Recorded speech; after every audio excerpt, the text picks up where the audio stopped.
রোজা হচ্ছে হুয়া তরকুল আকলি ওয়া শুরবি ওয়াল উতিয়্যি মিনাস সুবহি ইলা গুরুবিশ শামসি মা'আন নিয়া। খাওয়া পান করা, স্ত্রীর সংযোগ থেকে নিজেকে বিরত রাখা, সুবহে সাদিক থেকে সূর্যাস্ত পর্যন্ত নিয়তের সাথে, এটাই রোজা। 10 বৎসর হয়ে গেলে তখন সন্তানদেরকে রোজার বিধান তার উপরে চলে আসে, অর্থাৎ সাবালক হয়ে গেলে, সাবালিকা হয়ে গেলে আমাদের সন্তান, তখন তার উপরে রোজা কি হয়ে যায়? ফরজ হয়ে যায়। যেহেতু রোজাটা 10 বৎসরের ফরজ, মানে 10 বৎসর অথবা সাবালক হয়ে গেলে, রোজা কথা সাবালিকা হয়ে গেলে আমাদের সন্তান, তখন তো রোজা কি হয়? ফরজ হয়। কিন্তু এর আগেই তাদেরকে রেখে প্রস্তুত করাতে হবে। এখনো ধরেন বয়স কম, কিন্তু ইচ্ছে করে রাখতে পারে, উৎসাহ দিয়ে রাখাইতে পারে, রাখাবে। শুরুকালে আমরা দেখছি আমাদের মা বা আমাদের নানি দাদা, আমাদের যারা মুরব্বী মা বোনরা আছেন, আমাদের কীভাবে বুঝাইতেন যে আজকে অর্ধেক রাখো, এরপরের দিন আর অর্ধেক, তাহলে দুইটা মিললে করা হইব একটা। এটা মূলত উদ্দেশ্য হলো যে যাতে উপবাস থাকার একটা অভ্যাস হয়, রোজা রাখার মতো একটা যোগ্যতা তৈরি হয়। এটাতে প্র্যাকটিস করার জন্য এই কাজটা আমাদেরকে পরামর্শ দিতেন সম্মানিত ভাইয়েরা। এই জন্য আমরা আমাদের সন্তানদেরকে, এই যে নবী সাল্লাল্লাহু আলাইহি ওয়াসাল্লাম বলছেন মুরু আওলাদাকুম বিসসালাত, নামাজের আদেশ করো তোমাদের সন্তানদেরকে যখন 7 বৎসর হয়, আর 10 বৎসর হইলে ওয়াদরিবহুম, তাদেরকে মারো। মারা মানে ফিরে মাথা ফাটান না, মারা মানে উদ্দেশ্য হলো তাকে এমন শাস্তি দেওয়া, মৃত শাস্তি, যেটার কারণে সে নামাজ পড়তে কি হয়? বাধ্য হয়। কিন্তু 10 বৎসরে নামাজ ফরজ হয় না। 10 বৎসরে নামাজ ফরজ হয়ে যায়, 7 বৎসরে নামাজ কি হয় না? ফরজ হয় না। কিন্তু 7 বৎসরে কি করছেন নবীজি? হ্যাঁ, নামাজের আদেশ করার জন্য বলেছেন। কেন? যাতে এই 3 বছরের মধ্যে এই আমার সন্তানটি যেন, আমার ছেলে মেয়ে যেন নামাজের প্রতি যে মনোযোগ তৈরি হয়, অভ্যাস হয়, এবং নামাজের নিয়মগুলো শিখে ফেলে। সুবহানাল্লাহ বলেন না?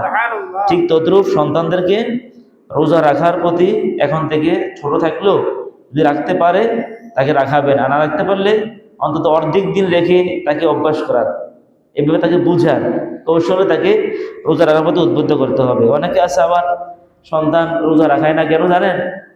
মেয়েটা বিয়ের উপযুক্ত, তো বিয়ের উপযুক্ত হওয়ার কারণে মেয়েকে রোজা রাখতে দেয় না, ও স্বাস্থ্য নষ্ট হয়ে যায়। নাউজুবিল্লাহ বলেন না? রোজাকে স্বাস্থ্য নষ্ট হয় নাকি স্বাস্থ্যটা ভালো হয়? স্বাস্থ্য ভালো হয়, স্বাস্থ্য সার্ভিসিং হয়ে যায় রোজার কারণে। দেহের টক্সিনগুলো, দেহের খারাপ বর্জ্যগুলো, খারাপ যে জীবাণু থাকে দেহের মধ্যে, এগুলা নষ্ট হয়ে যায়। সুবহানাল্লাহ বলেন না? রোজার কারণে মানুষ মানে তার শারীরিকভাবে আরো সুস্থতা অর্জন করে। এই জন্য আমরা যদি কাজ না করি। আবার কেউ কেউ আছে ছেলে মেয়ে লেখাপড়া করে, যে লেখাপড়া ডিস্টার্ব হবে, এই জন্য রোজা রাখায় না। নাউজুবিল্লাহ বলেন না? রোজা রাখলে লেখাপড়া ডিস্টার্ব হয়, রোজা রাখলে ব্রেনটা কি হয়? আরো সতেজ হয়, ব্রেনের সেলগুলো আরো মজবুত হয়। সুবহানাল্লাহ বলেন? এই জন্য আমরা যেন কোনোভাবে যেন সন্তানকে রোজা থেকে আমরা বিরত না রাখি। তো রোজার যে মাসালাগুলো আমরা বোঝার জন্য প্রথমে আমরা রোজার নিয়ত করতে হবে। নিয়ত ব্যতীত কি হবে না? রোজা হবে না, নিয়ত লাগবে। প্রিয় ভাইয়েরা, এই নিয়তরা শুবে সাদেক থেকে আমরা মানে শুবে সাদেকের আগেই আমরা করে ফেলবো নামাজের, মানে রোজার নিয়তরা। আর নিয়তরা আরবিতে পড়া শর্ত না। নিয়তের বাংলা কি? ইচ্ছে করা, মানে মনের এরাদা, ইচ্ছা। নিয়তরা মুখে করা কিনা জরুরি না, নিয়তরা মনে মনে। আচ্ছা, আমরা যে ভোর রাত্রে খেতে উঠি, সাধারণত অন্য মাসে কিন্তু আমরা ভোর রাত্রে ঘুম থেকে জাগি না, সাধারণত খাওয়ার জন্য উঠি না, ঠিক না? রমজানে কেন উঠি? আমরা সাহারি খাবো, এই জন্য। তো এই যে সাহারি খাওয়ার নিয়তে উঠছি, এটাই তো নিয়ত। আচ্ছা, এখন যারা মসজিদে আসছেন, আপনার কি মাগরিব পড়তে আসছেন নাকি এশা পড়তে আসছেন? কোনটা? জুমার নামাজ, ঠিক না? এই যে জুমার নামাজ দিয়ে বাড়ি থেকে রওনা দিচ্ছে, নিয়ত হয়ে গেছে না? এইটাই নিয়ত। আমি কি বুঝতে পারছি না? অবশ্যই সব আমরা নিয়ত দিয়ে আসছি। আমি যে কুমিল্লা থেকে আসছি, আমি অবশ্য বাড়িতে ছিলাম, বাড়ি থেকে শহরে আসছি, তারপরে আমি এই মসজিদে আসলাম। এই যে সকালে 9টা থেকে প্রস্তুতি নিয়ে আমি আসা শুরু করছি, উদ্দেশ্য কি? আমি জুমার নামাজ পড়বো, তো আমার নিয়ত হয়ে গেছে না? এখানে আসা নামাজের সময় কি বলবো? আল্লাহু আকবার। বুঝাচ্ছে কিনা? নিয়ত ছাড়া তো নামাজ হবে না, নিয়ত তো আমার অলরেডি হয়ে গেছে। ঠিক তদ্রুপ ভোর রাতে খেতে ওঠেন, উদ্দেশ্য কি? দিনে কি রাখবেন? রোজা রাখবেন, এইটাই রোজার নিয়ত। বুঝাচ্ছে কিনা? হাদিসে এটা আসছে। আমরা যেটা নাওয়াইতু আন আসুমা গাদাম পড়ি অথবা নামাজের সময় নাওয়াইতু আন উসাল্লি লিল্লাহি তাআলা পড়ি, এগুলো মূলত হাদিসের কোনো ইবারত না, এবং কোরআন ও হাদিসে এগুলো মূলত ইবারতগুলো নাই। এগুলো মানুষের কোনো আলেম তৈরি করছে ইবারতগুলো, বুঝা আসছে কিনা? কোনো আলেম এগুলো লিখে যাতে এইভাবে বলে, ঠিক আছে? এই জন্য এটা যেহেতু হাদিসে উল্লেখ নাই, হাদিসের নিয়তের কথা আছে, তার মনের ইচ্ছা এর আদায় রে কি নিয়ত, হাদিসে যেটা আসছে আমরা এটা করলে যথেষ্ট। আলহামদুলিল্লাহ বলেন না? আবার এমনও দেখছি নাওয়াইতান পড়তে পড়তে ইমাম সাহেব বেশি গিয়া রুকুতে। তা আপনি যে মসজিদে ঢুকছেন, মাগরিব পড়বেন, নিয়ত করে ঢুকছেন, এখন ইমাম সাহেবের সাথে কি বলবেন? আপনি আল্লাহু আকবরকে শরীক হয়ে যান। এখন দেখা যায় শরীক হইতে ইমান আয়েশা, আমি এবং দেখছি, আমার পিছনে অনেক মুসল্লি দেখছি, ইদানিং দেখি নাকে দেখছি এরকম, উনি নাওয়াইতান পড়তে পড়তে ইমাম সাহেব চলে গেছি রুকুতে, এখন রুকুতে দাঁড়ায় গেছি, এবার নাওয়াইতান সারে না, এরপর নিয়ত করছে, তাহলে রাকাতটা শেষ না? ঠিক আছে? যেটা ইসলামে বাধ্যবাধকতা নাই, যে বিষয় ইসলামে কোন এ ব্যাপারে যেটা সহজ করছে, অর্থাৎ ইসলাম যেটা সহজ করছে আমরা যদি এটা কঠিন না করি। ইসলাম সহজ করছে, আমরা কঠিন করবো কেন? বুঝাচ্ছে কিনা? এই জন্য আমরা নিয়ত মানে মনের এরাদা, ইচ্ছা, যে মনের খেয়াল, আমি কি কাজটা করতেছি, এটাই নিয়ত। আপনি এখন ধরেন আগামী দিন সকালে ঢাকা যাইবেন, নিয়ত করছেন, মনে এরাদা করছেন। যদি আপনি ঢাকা যাওয়ার নিয়ত না থাকে, আপনি কি এমনি ঢাকা যাবেন নাকি? ঢাকা যাওয়ার নিয়ত করছেন যে আমি আগামী ঢাকা যাবো, কেন? আমার ছেলে বিদেশ থেকে আসবে, অথবা আমার কাছে চিকিৎসার জন্য, যে কোনো কারণে যাবেন, নিয়ত করার কারণেই আপনি ঢাকা যেতেছেন। আপনাকে এটা মুখে বলতে হবে না, যে মনে মনে খেয়ালটা থাকলে হয়েছে, আমি মুখে বলতে হবে না যে আমি আগামী দিন ঢাকা যাবো, নিয়ত করছি, এবার মুখে বলার দরকার নাই। আপনি এটা মনে থাকলেই হইলো। ঠিক আছে, আপনি সকালবেলায় আপনি লাকসাম গেছেন, তারপর সেখান থেকে ঠিক আপনি ঢাকা চলে গেছেন, কেন? আপনার নিয়ত আছে বলে। আর নিয়ত নাই, খামাখা কেউ যাবে না, বাড়ি থেকে বের হবে না। এটা উদ্দেশ্য, নিয়ত থাকতে হয়, এই জন্য সে বাড়ি থেকে বের হয়। আর যে নিয়ত ছাড়া বের হয়, তারা কি বলে? ভবে করে পাগল। দেখবেন যে পাগল কই যাইব, কই থাকবে, তার কোনো কি নাই, আর তার তো নিয়ত নাই। অর্থাৎ সে উঠছে গাড়িতে, বাস যেদিকে যা নামছে, আর গিয়ে চলে গেছে, এই তার জীবন ঘুরছে, চলছে। আছে না এমন? বাজার ঘুরে দিচ্ছে, কই যাবে? এটা আপনি তো বিনা কারণে বাজারে যাবেন না, আপনার নিয়ত থাকে, এই উদ্দেশ্যে আমি যাব। তো যাক, এই নিয়তের বিষয়ে আমরা আশা করি বুঝতে পারছি। এরপরে রোজা,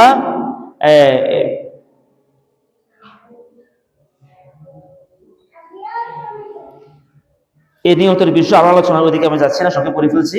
তারপরে সাহারি খাওয়া, সাহারি শব্দটা সাহারি, সেহারি না, শব্দটা কি? সাহারি। সেহারি কেউ বলবেন না, সেহার মানে জাদু, আর সাহারতে যেটা সাহার, এটা হচ্ছে যে রাতের যে খাবারটা আমরা খাই ভোর রাত্রে, এটাকে সাহারি বলা হয়। কেমন? এই সাহারি খাওয়া সুন্নাত, তাসাহহারু ফাইন্না ফি সাহারি বারাকা। আল্লাহ হাবিব বলেছেন তোমরা সাহারি খাও, কেননা সাহারির মধ্যে আল্লাহ তাআলা বরকত দিয়ে দিয়েছেন। সুবহানাল্লাহ। তাহলে সাহারি খাওয়াটা একটা কি? ইবাদত। সাহারি খাওয়াটাও কি? রোজা যেমন ইবাদত, সাহারি খাওয়াও কি?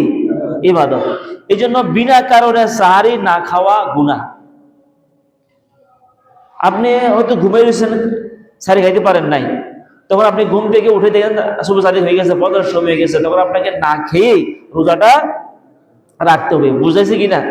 আপনি খাওয়া যাবে না, যেহেতু সাহারির সময় শেষ, না খেয়ে রাখতে হবে। এখন যে না খেয়ে রোজা রাখছেন, কোনো অসুবিধা? অনেকে তো প্রশ্ন করেন না খেলে রোজা হবে কিনা, কোনো সমস্যা নাই, ভোর রাত্রে না খেলে রোজা রাখা যাবে, কিন্তু বিনা কারণে সাহারি ছাড়া যাবে না, এটা খেয়াল রাখতে হবে। আর অন্তত একটা খেজুর হলেও খাইবেন। নেহমা সুহুরেল মুমিনাত তামার, নবীজি বলেছেন উত্তম সাহারি হচ্ছে খেজুর খাওয়া। আপনি যদি খাবারের চাহিদা না থাকে, একটা খেজুর খান। রমজান মাসে সবার ঘরে কি থাকে? খেজুর থাকে। আপনি হয়তো ভোর রাত্রে খাইতে মনে চায় না, আপনি ঘুম থেকে ওইটা যদি দুধ থাকে একবার দুধ পান করেন বা একটা খেজুর খান, ওকে। আর সাহারি আপনার শেষ ভাগে খাওয়াটা উত্তম। শেষ ভাগ বলতে এটা না একবারে কাটা না, রাতের শেষ ভাগে, অর্থাৎ আপনার সাহারিতে সময়টা আছে, এই ফজরের যাতে অন্তত একটু সময় থাকে, একটু আগে শেষ করবেন। আবার ফজরের একবারে গোড়ায় কাটা না। আবার অনেকে আছে যে এমন সময় সাহারি খায় আর 1 ঘন্টা বাকি রয়েছে, না, এইভাবে করবেন না। হ্যাঁ, যদি এমন হয় যে সাহারি খেয়ে ফেলছেন, এখন সময় আর বাকি আছে কয় ঘন্টা? 1 ঘন্টা বাকি আছে বা 40 মিনিট বাকি আছে, আপনি ইচ্ছা করলে সাহারির সময়ের 10 মিনিট আগে একটু চা পান করলেন, অথবা একটু পানি পান করলেন, অথবা একটা খেজুর পান, খেজুর খেলেন, বাস। হ্যাঁ হ্যাঁ, এই তো। তাহলে কি হইলো, আপনার এই বরকতটা হয়ে গেল, শেষ ভাগের খাবারটা হয়ে গেল। আর এই, আমরা সাধারণত প্রত্যেক দিন তাহাজ্জুদের নামাজ সাধারণত আমরা অনেকেই পড়ি না, মাঝে মধ্যে পড়ি। আচ্ছা, রমজান মাসে আমরা সবাই কিন্তু ঘুম থেকে ভোর রাত্রে উঠি, একটু আগে উঠি। 10টা মিনিট আগে উঠলে, কয় মিনিট, 10টা মিনিট আগে উঠলে আপনি কিন্তু তাহাজ্জুদটা পড়তে পারেন। কথা বল, ঠিক কিনা? পারবেন ইনশাল্লাহ? আপনি 10টা মিনিট আগে উঠেন না, আগে উঠা ওযুটা কইরা, এমনি তো আমরা ওযু চিন্তা করি, 10টা মিনিট আগে উঠে আপনি তাহাজ্জুদটা পড়ে ফেলবেন। তাহাজ্জুদটা পড়ে, না কোনো বাধ্যবাধকতা নাই। আপনি না পারলে অন্তত 2 রাকাত পড়েন। কয় রাকাত? না পারলে অন্তত কয় রাকাত পড়েন? 4 রাকাত পড়লে আরো ভালো। কয় রাকাত? 4 রাকাত পড়লে আরো ভালো। আর যদি আপনি আরো ভালো পড়তে পারেন, আরো কি ভালো। অন্তত কয় রাকাত পড়বেন? এটা তো পারবেন নাকি? হ্যাঁ, তবে 4 রাকাত পড়ার চেষ্টা করবেন ইনশাল্লাহ। বলেন না, পড়ার চেষ্টা করবেন, 4 রাকাত চেষ্টা করবেন। যদি সময় কম থাকে বা স্বাস্থ্য ভালো না থাকে, অন্তত 2 রাকাত পড়ে আল্লাহ সাহায্য দিবেন। পারবেন ইনশাল্লাহ? আর তাহাজ্জুদের সাথে শ্রেষ্ঠ ইবাদত পৃথিবীতে আর নাই। সুবহানাল্লাহ বলেন। যে লোকটা তাহাজ্জুদ পড়ে তার কোনোদিন ফরজ নামাজ ছুটে যাওয়ার সম্ভাবনা থাকে না, ঠিক না? উনি তাহাজ্জুদে পড়ে, আর উনি বুঝে জোহর পড়বে না, আসর পড়বে না, প্রশ্নে তো আসে না। উনি তাহাজ্জুদ বুঝেন। আর তাহাজ্জুদের সময় আল্লাহর রহমত বেশি হয়। এই জন্য আমরা চেষ্টা করবো তাহাজ্জুদের নামাজ পড়ার জন্য। রমজান মাসে ভোর রাতে ঘুম থেকে উঠলে আমরা সবাই একটু আগে উঠে যাব এবং তাহাজ্জুদ করব ইনশাল্লাহ। বলেন, আল্লাহ কবুল করুক, আমিন বলি। প্রিয় ভাইয়েরা, এই সাহারি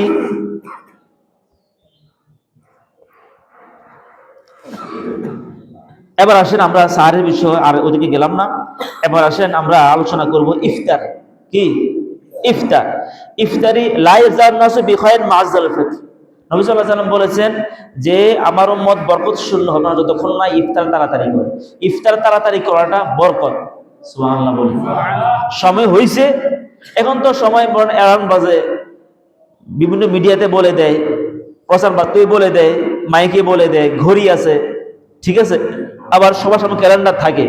সময় হইছে, দেখা যায় উনি আরো 2-3 মিনিট লেট করেন। এইটা শয়তানের ওয়াসওয়াসা। এটা কার ওয়াসওয়াসা? আল্লাহর বিধান হচ্ছে সূর্য ডুবছে খাও।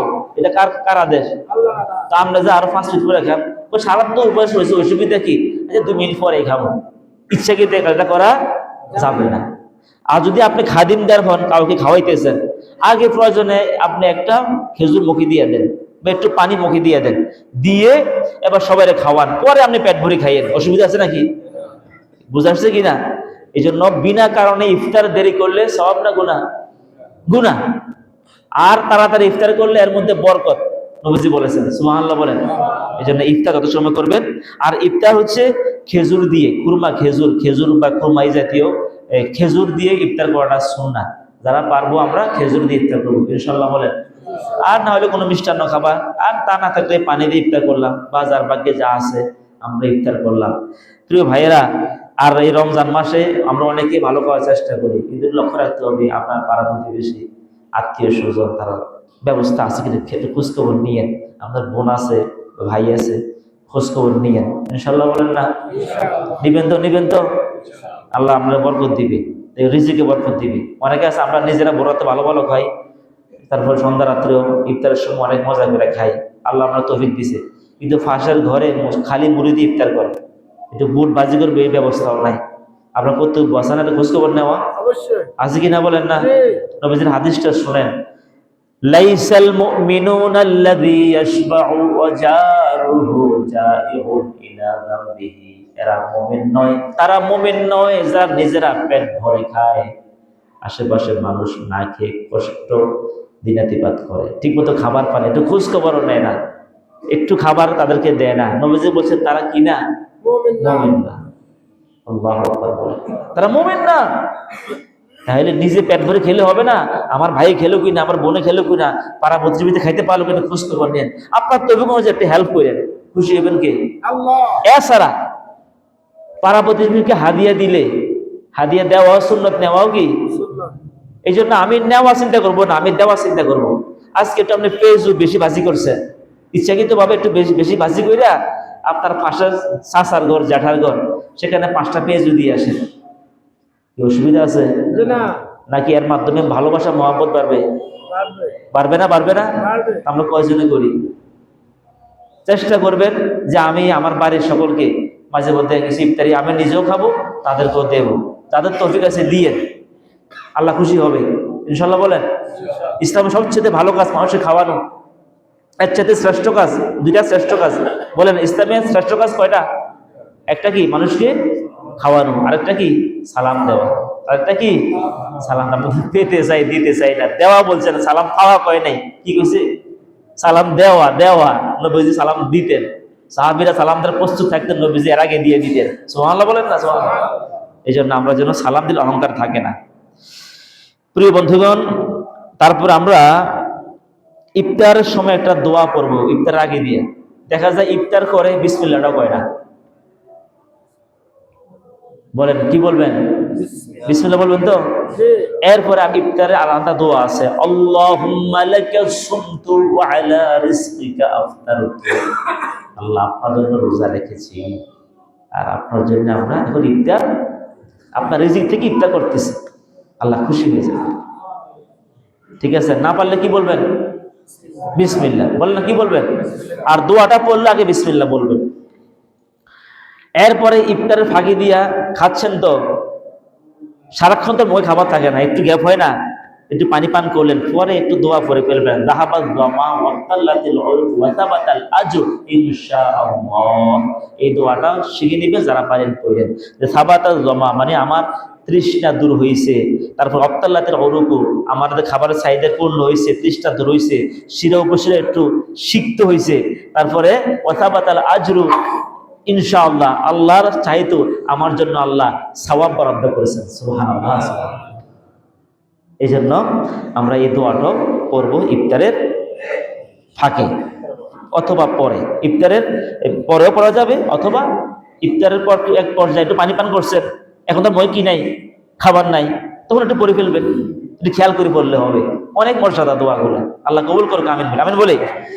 এরপরে দেখেন, যারা প্লেনে চলাফেরা করে, দেখা যায় প্লেনে উঠছে তো সূর্য ডুবা ডুবা অবস্থায়, হয়তো সূর্য ডুববে 5 মিনিট পরে, সূর্য ডুববে, প্লেন যখন পশ্চিম আকাশে চলছে, সূর্য ডুবছে 10 মিনিট পরে, তখন আপনাকে 10 মিনিট পরে কি করতে হবে? ইফতার করতে হবে, পশ্চিম আকাশে চললে। আবার দেখা যায় পূর্ব আকাশে চললে, দেখা যায় আপনি পূর্ব আকাশে চলতেছেন, সূর্য ডুবার সময় আছে আরো আধা ঘন্টা, এখন প্লেন যাইতেছে কোন দিকে?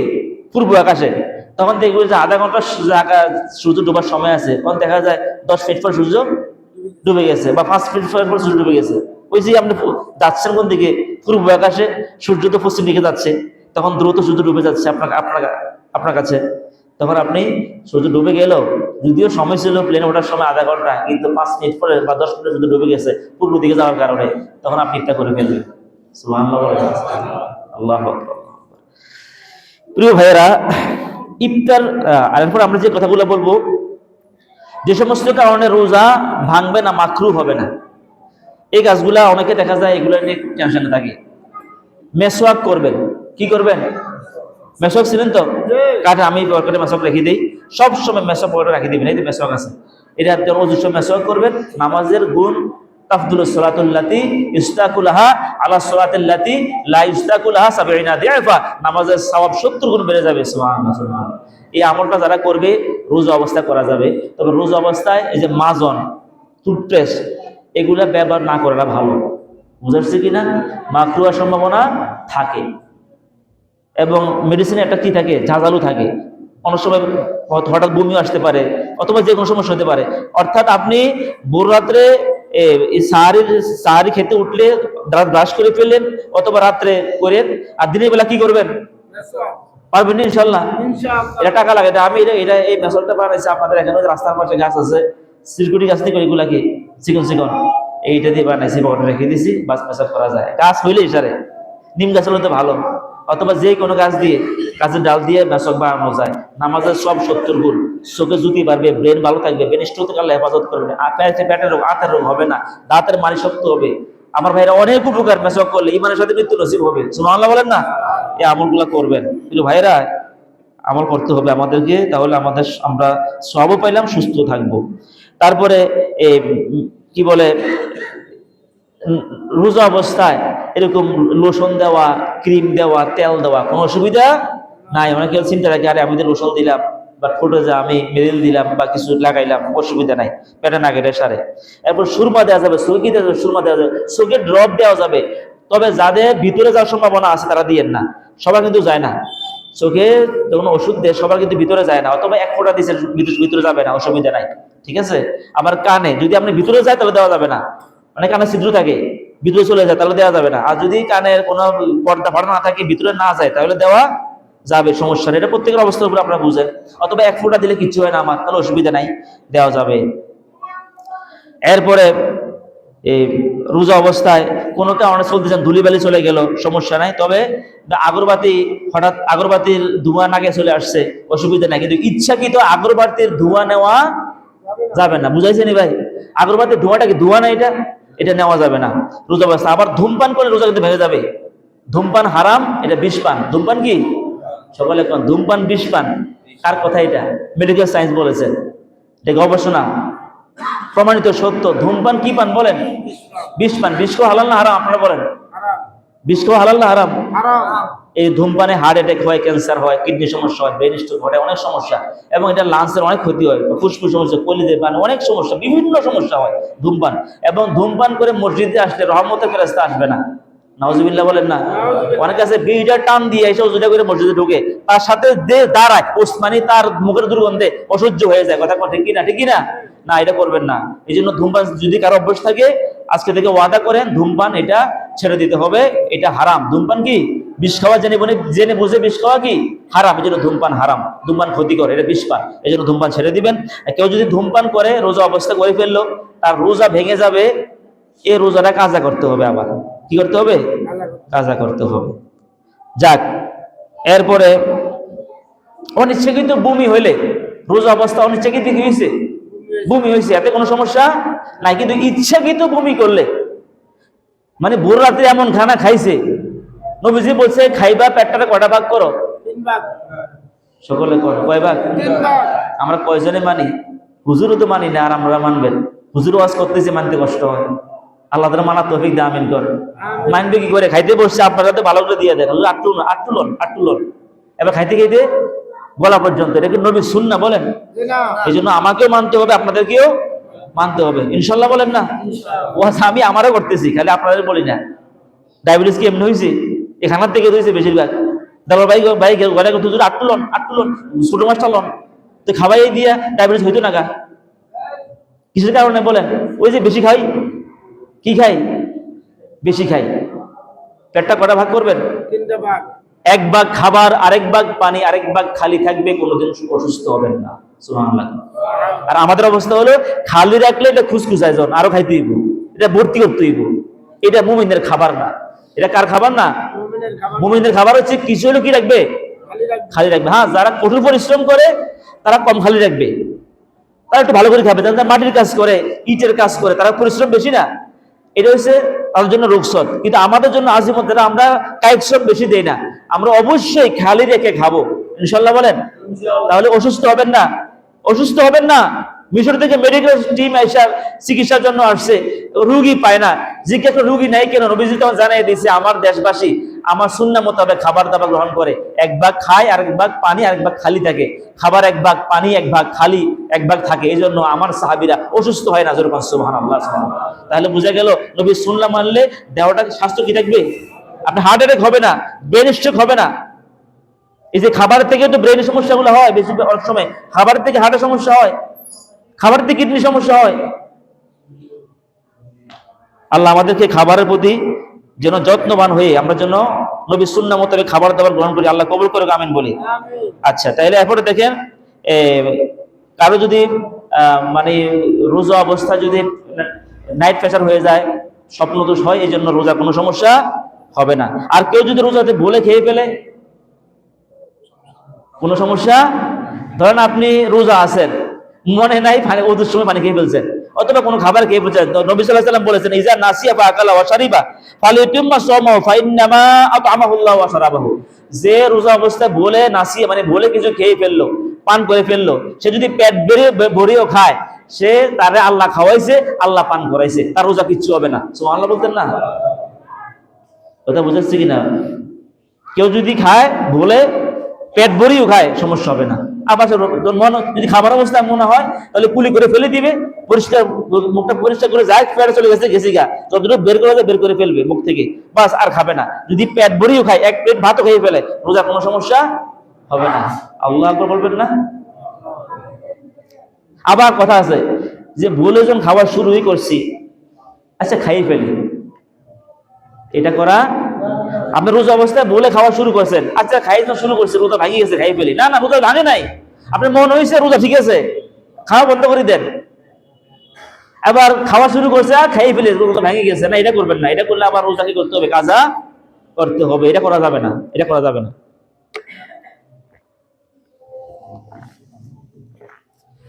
প্রিয় ভাইয়েরা, রোজা অবস্থায় থুতু মুখের মধ্যে দেখা যায় নিয়ে বারবার ফেলে। স্বাভাবিক স্বাভাবিক মুখে থুতু আসছে, লালা আসছে, এটা পেটে চলে গেছে, কোনো অসুবিধা। কিন্তু আপনাদের অনেকে আছে ইচ্ছা কিন্তু বারবার থুতু ফেলে, বারবার থুতু ফেলে। এটা করলে রোজা আরো আরো সমস্যা হয়, আপনার কষ্ট হয়, গলা শুকিয়ে আসে। না, স্বাভাবিক মুখে লালা আছে, থুতু আছে, পেটে গেল না, কোনো অসুবিধা নেই, এটা চিন্তা করবেন না। হ্যাঁ, এমনি কফ চলে আসছে, কফ ফেলে দিবে, আবার কফ গিলে ফেলেন না। যদি অধিক থুতু গিলে, থুতু মুখে এনে গিলে ফেলে, রোজা মাকরু হয়ে যাবে।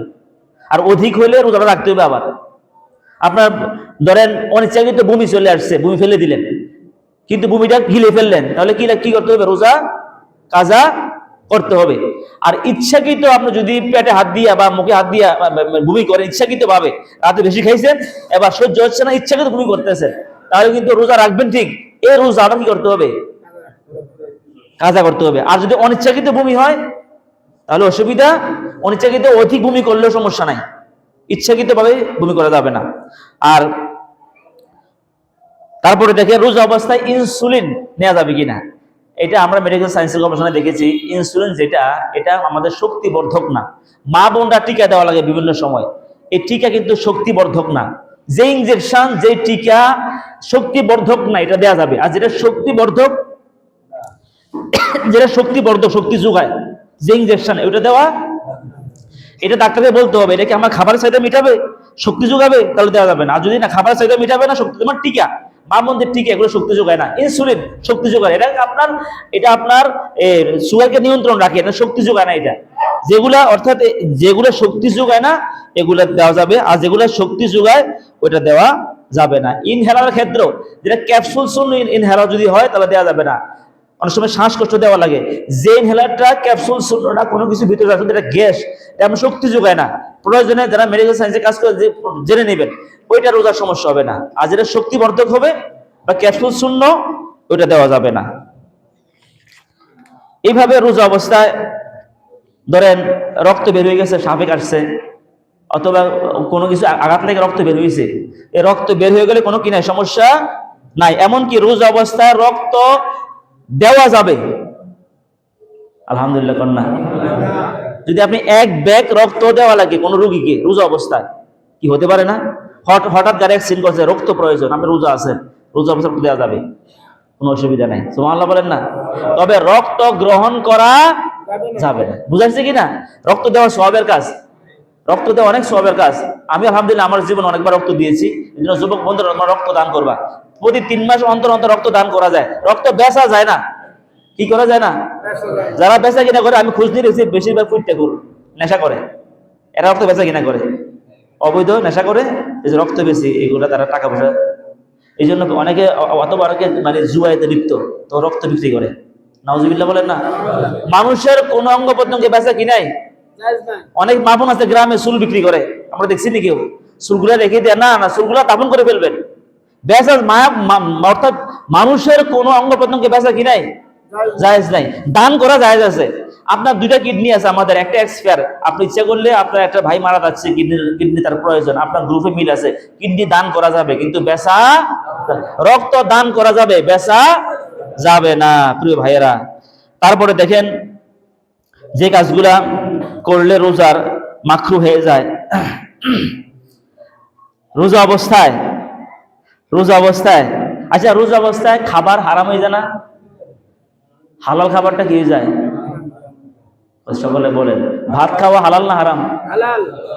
আপনার হালাল মুরগির গোশত খাওয়া হালাল, রোজা অবস্থা কি? আর যেটা আগের থেকে হারাম, ওটা তো হারাম। যেটা আগের থেকে কি? চুগলখড়ি করা, গীবত করা, মানুষের গালিগালাজ করা, সুদে টাকা লাগানো, ঘুষে লেনদেন করা, এগুলা কি হালাল না হারাম? হারাম। অনেকে আছে রোজা অবস্থায় ঘুষ খায় না, রোজা অবস্থায় কি খায় না, এটা আমি নিজে চোখেও দেখছি, ডোয়ার টান দেয়, ওইটা আমি রোজা আছি এখন, ডোয়ারে ফেলে দেয়। নাউজুবিল্লাহ বলেন, নাউজুবিল্লাহ বলেন, নাউজুবিল্লাহ বলেন না। প্রিয় ভাইয়েরা, আল্লাহর হাবিব বলেছেন, কাম মিন সাইমিন লাইসা লাহু মিন সিয়ামি ইল্লা যামআ ওয়া কাম মিন কাইমিন লাইসা লাহু মিন কিয়ামি ইল্লা সাহার। আল্লাহর হাবিব বলেছেন, প্রত্যেক রোজাদার আছে, তাদের রোজা আর কিছু না, শুধুমাত্র উপবাস। শুধুমাত্র কি?